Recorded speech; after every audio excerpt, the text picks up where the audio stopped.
Bryan Darst is one of the first graduates of the Athens County Prosecutor's Office's Vivitrol program. Sober and in recovery now for several years, Darst recently spoke with Prosecutor Keller Blackburn about the program. So, Bryan, how are you doing now? What's going on in your life? 3 years after you started the Vivitrol program? Yeah, so things are great. I would have never fathomed or imagined that life could be as good as it is today. I'm the program manager for Mike's Bridge House. I work with men coming out of treatment in prison, trying to keep them on the right path, and then also work in a drop-in center where I'm working with people off the street. I have a newborn baby at home. I have my daughter with me. I never thought it possible to get a driver's license back, let alone be able to own a couple of vehicles. And soon enough, I'll be paying off my first home. It's just, and spiritually, just me personally as a person, I feel good about myself. I can walk around without, looking down on myself. I can hold my head up high and I can walk, and I enjoy it. It's peaceful. How did your life in addiction start, and what had you tried before you got to the Vivitrol program? At a young age, I struggled with feeling comfortable in my own skin. I just never felt like I fit in. And whenever drugs kind of came into the picture at a young age, prescription pills and, smoking pot, I kind of felt a part of. It kind of gave me that false sense of pride or confidence. And it brought what I thought at the time were friends. So through high school, ripping and roaring, partying, having fun, and then one day I graduate and I'm still stuck with a problem.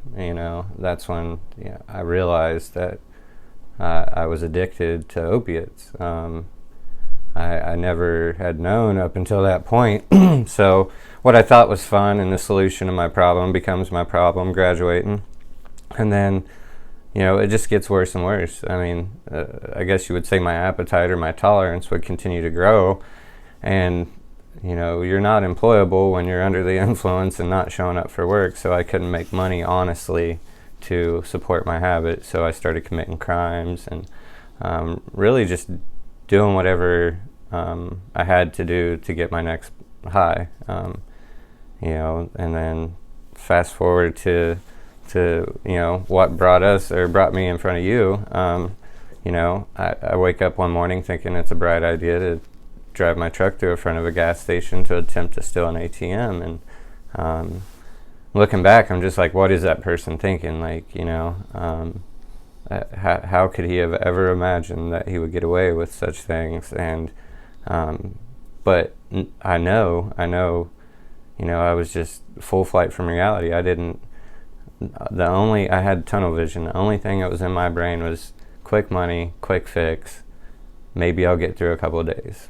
And I'm grateful for the pain and the consequences that come along with it, and the opportunity to change. So we get to these places for people in a lot of different ways.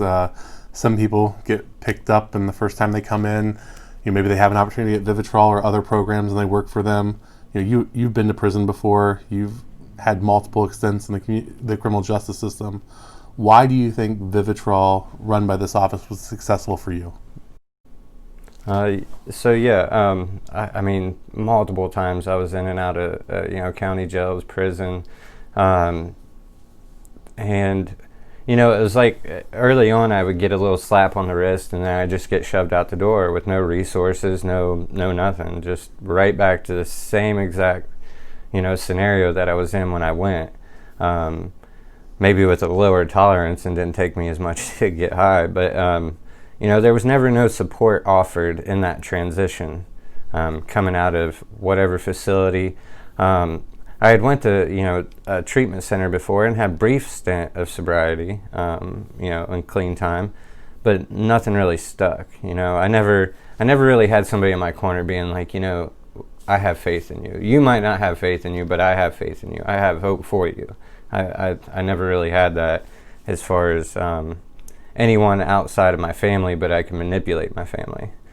Consequences was a great motivator, like working with the prosecutor's office, working with you, because there was a lot of strict and firm, like, here, this is what's going to happen if you don't do what you're supposed to do.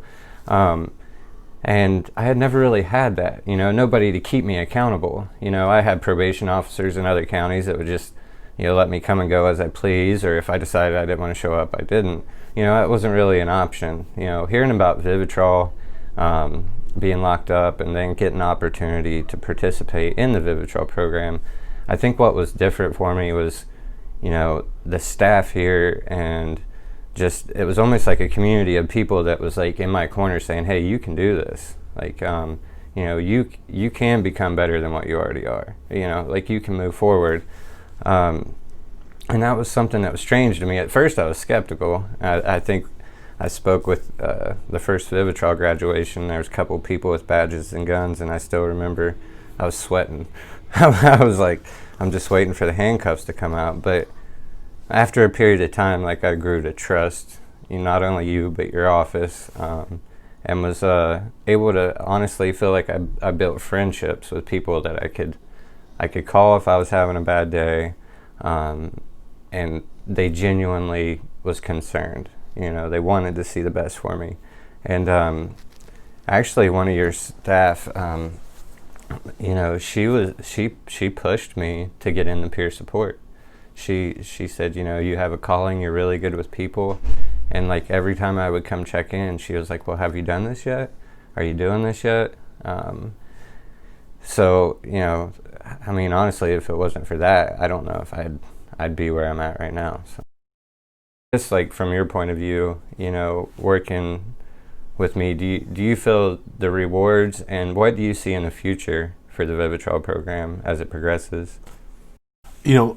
I do feel the rewards. I think that as a prosecutor, and hopefully for the other 87 in the state and the ones across this country, we can do more to change the way we approach crime and criminals. People are people. You've got to treat them as such. Only a few individuals ever end up locked up for the rest of their lives. We've got to figure out a way to make people better, to help them become productive members of society. I'm extremely proud of what you've done and what other people have done. Some people think that we are soft on crime. I think our record would say we're not. There's a lot of people doing really long sentences out of this office, but I think we've also helped a lot of people. And so we try to give people a chance to get better. Sometimes, for you had to go to prison for a little bit as a part of that process. Other people get it earlier on, but we got to try to change the way this works. And so what I see for the Vivitrol program is hopefully one day it's obsolete, that we are able to deal with the things that cause addiction, and we're able to help people give skills and thinking skills to move forward. That opiates and meth are a thing of our past. We didn't have this level of problems in the 40s and 50s because alcohol was the drug being abused, but people are always abusing drugs in this country, and we got to deal with what causes people to do that. If we do that, we'll have criminal justice reform, we'll have a booming economy, we'll have extra money at state levels because they won't be spending so much on incarceration. We got to invest in mental health and education and prevention, and just get together as a country and be one country, regardless of whether you're, of a different race, of a different political party, and move forward.